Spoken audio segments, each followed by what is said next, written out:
Like many Bay Area boys, Jason Neal grew up loving sports and rooting for the home teams. Grew up in San Jose. I'm a huge A's fan, 49ers, Sharks, and Warriors.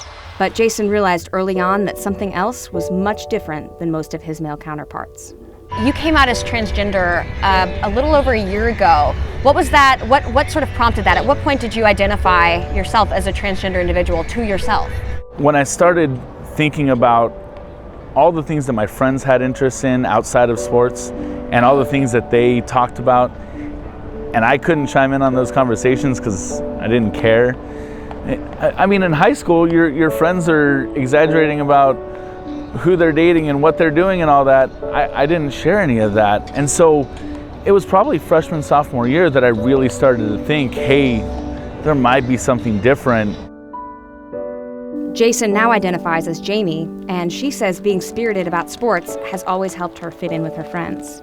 Sports was the way that I got to hide all of my little feminine tendencies that start to come out when you're 7 or 8 years old and you skip instead of sprint and things like that.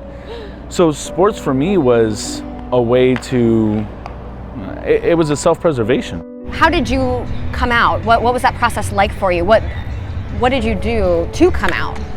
I posted something on Twitter, and all it said was, I've stood by long enough and waited. I'm transgender, and outpouring of support came in.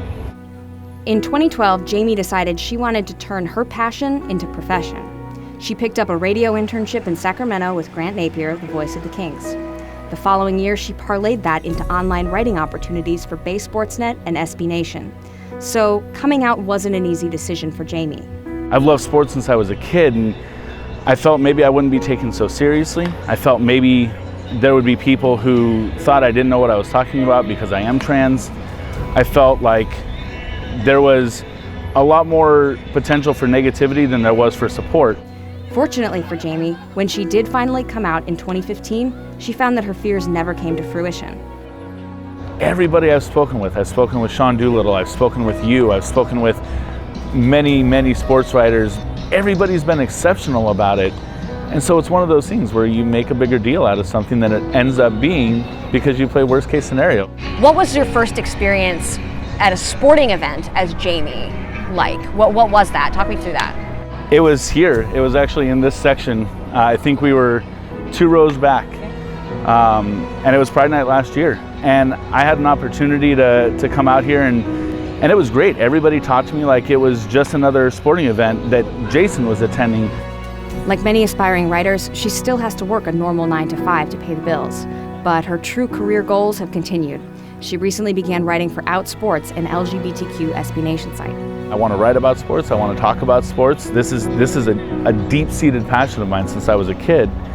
So the fact that I'm transgender is an aspect of my life, but the fact that I'm a sports fan far exceeds the transgender aspect. Erin Dolan, CSN California.